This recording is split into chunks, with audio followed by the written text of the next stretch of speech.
RTNC. Mais ebimaki la télévision moko ezali proche. Il y a ma thèse, il y a le président Tshisekedi. Ils ont la télévision, il y a ndeko Roger Lumba, la RLTV. Oyo ezali kosala ba émission, bala soutien à Étienne Tshisekedi. Donc ceux qui complot. Donc amisa eli complot yemoko. Na kanisi ezali makambo ebimaki na monoko na ye pe sengeli alimbole la bane kolo. Après ça biso ba explication puisque candidat ko ko c'est lui bon. Moi mboka Lambert Mende tokolanda yo sali bongo na Etienne Tshisekedi mbula mitano bo salaka na na gouvernement kasi na lopoto babaka il n'y a pas de fumée sans feu. Donc ce que mo lingezo mata c'est que moto ezana se zinga ya tata mokonzi Joseph Kabila bozali ebele bongo ya kilotanga bobele bato mibale pamba bino pe bayi Kasai abuki lokuta yo so sundoli bandeko no CCI pe so olandi mwana mboka Etienne Tshisekedi ya solo twezalo na likambo wana ekamwisinga pe koleka tokomi sikoyo na ba conjoncture tina nini mutu lokola président Tshisekedi abuka lokuta ya lolenge wana po eza lokuta pamba te depuis tokabwana na papa Tshisekedi na 1995 kino moya lelo naza na souvenir kaka moko oyo loboko na ngai ekutana na oyo ye la négociation ya 2002 na Sun City na Afrique du Sud. Moi c'est na ye na moni na pesi na mama tembote pe na pesi embote esili depuis 95 nzinga limete ba moni yote mikolo na kende ke kuna pa na ye na kende ke limete na baninga ba pius mobilu tout ça baza kuna na kende ko tala bango kasi pa na yete baza ba voisin na ye na kende pa baninga na ngai mais tina nini abimisi kombo na ngai tina nini abimisi kombo ya Evariste Bochab, président de l'Assemblée nationale, le secrétaire général de PPRD, na kanisi ete papa Tshisekedi atikali na kati ya mutu na ye na bamwa sekele oyo ya batango tozalaka na kondo président Mobutu. Pour na tango ya président Mobutu, il suffit que otanga kombo obi Sylvie to Zulu bazali bato ya opposition mutu akotuna te. Omoni kaka mutuka débarqué bakangi yo oke boloko olimwe kaka boye donc akanisi que soki alobi bongo président Kabila tango mususu akosilika akolongola Bochab akolongola ngai pe akosa affaiblir po atako toza komema ta brique moko na édifice ya président Kabila ezali brique ezako compter atako toza ebele mutu na mutu aza na importance na ye pe tango mususu pe papa Tshisekedi alingi a maîtriser Kasai nyonso. Oyebi Bochab auti Kasai occidental. Aza na leadership na côté à Mweka kuna et tout ça. Nga na auti Kasai oriental. Naza na leadership na côté à Sankuru. Toko kite koloba ke IDPS eza lisusu na présence moko significative na Sankuru te. Lokuta soki mutu ayebisi yo bongo lokuta. Peut-être aza kokanisa ke ngai nde na amoindrir présence à l'IDPS, donc, a utilisé Kanda ou Yakanisi président pour Nango affaiblir Ngai. Tant que Moussou na Mweka, l'IDPS a soukisi influence Nango, et qu'Akanisi que Bochab, Evariste Mbe, a soukisi influence Wana, a utilisé Kanda ya président ou ya provoqué pour affaiblir président Bochab. Peut-être, ils ont ma supputation. Mais, na Oyo Talingai, depuis 95, pona nini pona 95 papa Tshisekedi yo nazalaki kosalela na motema moko na kendeki na mpoto isika tini ngai émission ya 8 mois na 93 tata oyo aboti ngai akufi nalobi nazonga napesa ba devoir na ngai epa ya ebembe ya tata na ngai alobi na ngai soki oye Mobutu akobloke yo awa koya te napesaki ba devoir na moboti na ngai te mpona loyauté oyo nazalaki na ye pe natikalaki kuna nake na New York nake na Le Caire mpona koplaide leadership na ye nazongi awa na 1995 atindi biso na Kibasa na balider mosusu babemba Théophile baza na bomoi epai ya Mobutu to plaider retour na ye sokande Mobutu alingaki kaka akosa ye tokendeki badoli te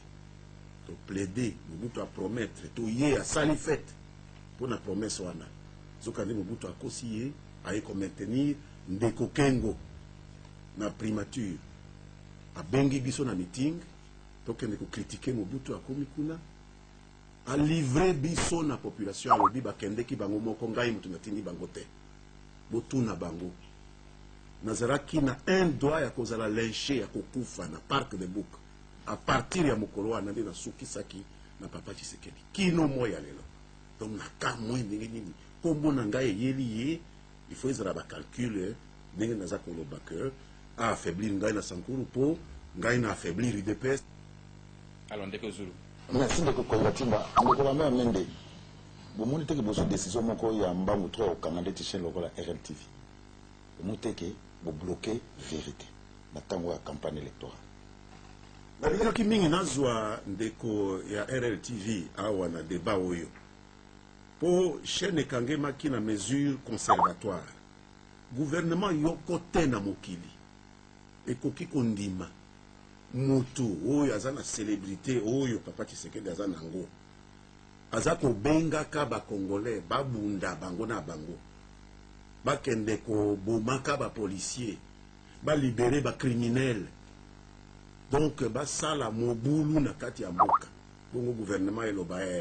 totika akontinue kaka koloba te décision moko ezwami te okomona arrêté na ngai ata moko te tozwi mesure conservatoire il fallait message wana epesama te mpo banekolo babundana kati na bango te mpe eza mesure oyo elongo bani na basituation ya lolenge wana dossier ememami na conseil supérieur de l'audiovisuel et de la communication bakosiéger ntango nini mokolo nini toyebi te mais mesure conservatoire ezali prise mais sanction ezwami naino te donc baza na possibilité soki azalaka awa todiscute toyebi makambo nini tout ça soki conseil epesi bango ningisa bakoreprendre normalement baémission na bango mais sikoyo tozwi mesure conservatoire puisque ekomaki position moko ya irresponsabilité puisque bango moko balingaki quand même babloquer message wana eleka te ke makila ya bana ekolo etanga jamais tokoki kondima soki moke te mais na ngai na bango toza kozela sikoyo décision ya conseil supérieur ya audiovisuel pe communication. Alors patience Gondengela ndeko Lambert Mende mwana mboka Etienne Tshisekedi alobiki apesi bino ngonga tuku mine na mwambe 48 heures po bobimisa bandeko baza na boloko mingi penza bo bazali na ngambo ya opposition likambo ya bandeko ngo baumi na boloko bozali ndenge nini ndeko Lambert bomoni tete soki bobimisi bango na ngonga oyo tozoki na maponani ekozala eloko malamu mpona ngambo na bino majorité nayebi te message wana epesami na nani tozali na le premier docteur en droit ya ekolo oyo Etienne Tshisekedi ayebi malamu ke gouvernement nde atiaka bato na boloko te ayebi malamu ke gouvernement nde ekataka baproblème ya bato oyo bakendeke na bazuzi te ata biso tofundi mutu combien de fois tofundi mutu bazuzi batiki ye donc soki zuzi azwi décision gouvernement akoki te kokende na tobimisa motu comment soki décision ezwami na justice tolobi justice eza indépendante ata président ya république aza lisusu koprésider conseil supérieur ya magistrature te ata ministre aza koreprésente ye lisusu te na conseil supérieur ya magistrature mpe bato banso bamoni ete boyi nde malamu indépendance ya magistrature ye papa Tshisekedi message wana aza kopesa na nani na bino gouvernement mais c'est mal destiné ba justice nde bakangaka bato yo oloba na gouvernement alibere bato mais comment et puis oza docteur en droit donc oyebi malamu ke gouvernement nde ekangaka bato te donc aza kopesa ultimatum na justice que juge ya condamné mutu lisusu te mpo aza moninga ya Tshisekedi oyibi eloko ya mutu oza kofuta loyer ya mutu te obundi na mutu obomi mutu ozwi mwasi ya mutu bakanga yo te mpo oza moninga ya Tshisekedi nde ekomi état de droit yango aza koprépare biso non ekoki kosalema soki moke te mpe ayebi ke ekoki kosalema te yango wana toza komituna dans quel état d'esprit azalaki pour émettre message wana epai ya gouvernement même pas ya bazozi akoki soki moke te koemettre message ya ndenge wana te, puisque bato wana baza prisonnier politique. Soki prisonnier politique ezalaka na mboka ndenge ye aza na liberté. Nani aleki kosala biso baproblème awa na mboka to ya politique, mais lokola eza liberté na ye, lokola toza koreconnaître mutu nyonso ndingisa ya koloba kosexprimer, nani akangaka ye? Nani alekaka kofinga gouvernement awa par honorable Lumbala? Nani akangi Lumbala? Mais bato oyo aza koloba ayibi biloko ya bato, aza na problème ya nyongo ya bato, abzui mwasi ya mutu, abundi na mutu, justice ekangi yo ya koloba za moninga na ngai soki abimi te dans 24 heures na kosala nini, okosala nini, ye akosala nini? Alors, Excellence, Monsieur le Ministre... Mboka bakende. Tokomona soki biso toaba na mboka te, obere ba oyo ya ye, donc mboka yango tobenga yango République Tshisekedi.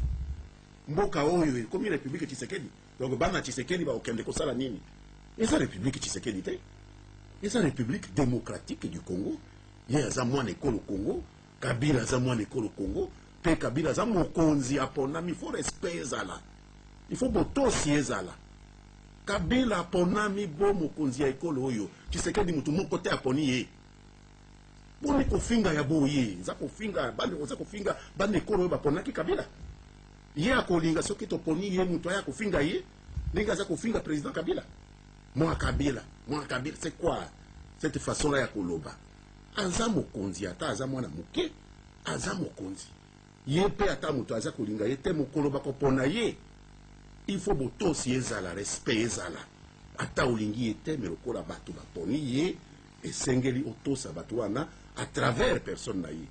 Donc masolo wana ya kopesa bato ultimatum.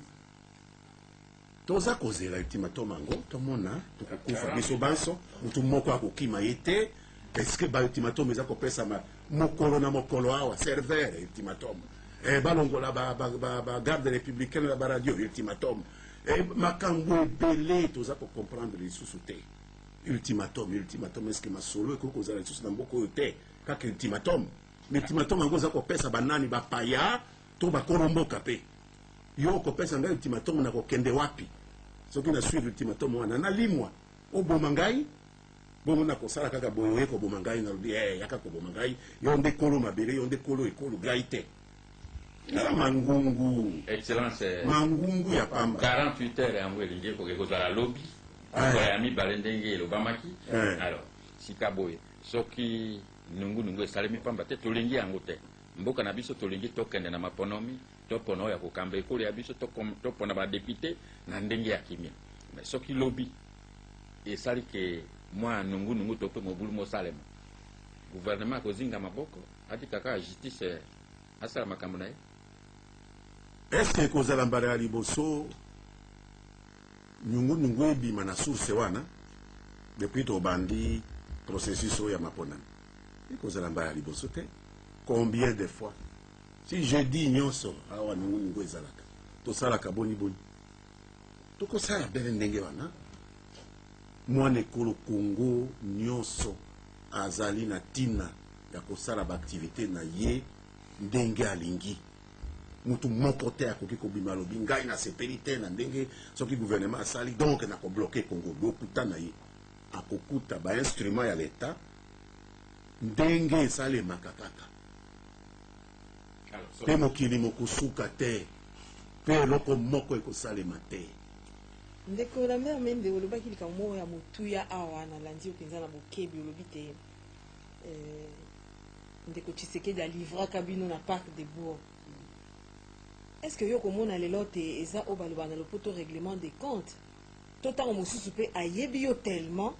te okenda ko obongolaka bakazaka yango lelo abimisi oboyi na poisa wana motuna liboso motuna mibale makambo yango ebandi ezozala na bino na likolo kasi boyi bapete kokita na se ata nungu bokobanga teme na kopesa ndakisa ya Kingabwa kuna na limité wapi kuna lobi loleki ba militant ya UDPS o baza na sima ya candidat moko na mosusu ya PPRD baza pe na sima candidat mosusu na epesi na kotanga bakombo na bango eza ndeko Jekoko na ngambo ya PPRD na ndeko mosusu bakobenga welu na ngambo ya UDPS bandongwa na ki makasi pe masasi ebeti uto 11h ya tongo ti 21h est-ce que makambo yango botika ngo kaboloba nungu ekoleka to il faut lelo botala mpenza boba te solution nini biso tokokwa mpo makonomi eza na kimia mpo bobangeleki na bamama awenza mike alobi batekaki te na kingabwa mama Solange solution ezali toloba te solution ezali te toluka yango tozwa yango kaka sikoyo te solution ezali na mikano oyo tomipesa ye moko papa Tshisekedi alobaka mikolo nyonso atutaka se te ngai nazali moto ya mikano nalingi tosa mikano ya leta mibeko ndenge ekomami culture du texte si ye nde alobaka te solution yango wana eloko moko te ekozala tobenga yango solution soki ebimi na mibeko kopesa baseni ultimatum ke soki nga naleki président te oyoki alobi te ke soki bakongolais bapesami lolenge ya bango kopona te ngai nakose te alobi boye te alobi yoka nanu kasi tuna moto aza kobimisa yango yo tuna ngai tuna moto aza kobimisa intolérance biso toza nde kokengele baconséquence ebima te efragilize bana ekolo te donc nalonga te soki bapona ngai te élection esalema te soki nabimi mokonzi te okolela na monoko ya mboka mais eza likambo moko inacceptable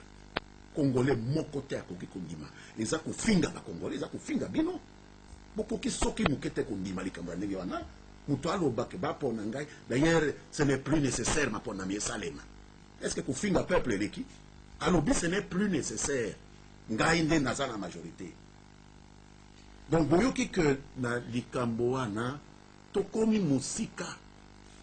tolongwe na mibeko tolongwe na mikano tokomi na jungle mpo moto akanisi aza na célébrité aza na bagroupe ya basupporters eloko nyonso akoloba nde ekomi mibeko ya ekolo biso toponamaki mpona situation ya ndenge wana te toponamaki mpona kotosa mibeko mpona ekolo etosa mibeko me lolenge wana ezali kobima na mibeko donc tokoki soki moke te konormalize likambo wana komonaka ezali normal te il faut seni ezwa problème wana il faut justice ezwa problème wana nde position ya gouvernement motuna ya liboso ntango mosusu règlement de compte to ayebi yo nde alobi te bino boyebi te tomonanaka na butu to omoni yango ke akoregle oyo bacompte oyo soki eza règlement de compte mais ezali na soni mpe mawa ya ye ngai naza fier ke monene lokola Tshisekedi nazwaka ye vraiment na niveau ya bakabila et tout ça oyo aza patron na ngai zoka nde aza kozwa ngai lokola niveau na ye zoka nde je suis un problème pour lui ngai moke boye sur le plan politique par rapport ya ye bakabila bato minene donc je suis tellement grand que je ne le pensais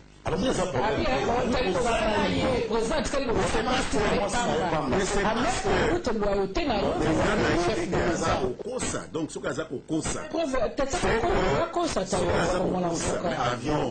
avion wapi yango akokwea na kisanga akosisa baposo na ye kama baposo akokwea na kisanga oyo ekomamaki oyo toboyaki omonika meseni kokosa aza motu ya lokuta aza kokosa ntongo midi pokwa atikali kaka kokosa mpo okimaka ye ntango apresentaka bino na parc de bourg koma nakimaka ye bato baso bayebi yango akoseli yo makambo mais bien sûr mpo tokimisi mpe parti na ye epa na biso baza su te parti na ye eza lisusu epa na biso te donc c'est normal kasi wana eza su démocratie pe te mais non politiquement tozwi bamilitant na ye nyonso bakoti epa na biso donc aza kosilika toloba na stade yokangi Tshisekedi lokuta mwana mboka mendo malamu dialectique nde toloba na stade oyo toali yokangi Etienne Tshisekedi lokuta to bala mboka basimba ete makambo ya lobaki lobi lokuta na lokuta oyo etali ngai en tout cas lokuta monene mpo moto amoni ye te depuis 95 aloba kosolaka na ye na butu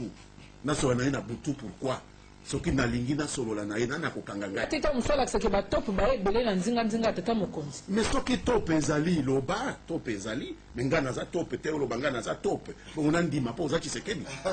naza tope te